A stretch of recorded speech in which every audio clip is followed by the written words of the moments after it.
రావాలి కానీ మీ బిడ్డ కాలుపుల్లో చనిపోయిందని కాల్ రాకూడదు.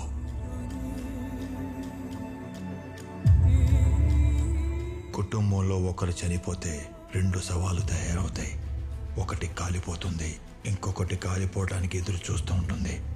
చావుకి కారణం కాదు, అర్థం ఉండాలి. బంధువు కంటే బాధ్యత తూట అంటే ధైర్యం రావాలి. అలా జరగాలంటే ఆయుధం బాధ్యత లేని వాడికి అందకూడదు. పీరియడ్. సంబంధం లేని కారణానికి మన వాళ్ళు కళ్ళ ముందే చనిపోతే ఎలా ఉంటుందో తెలుసా? ఆ బాధని ఊహకు కూడా అందదు.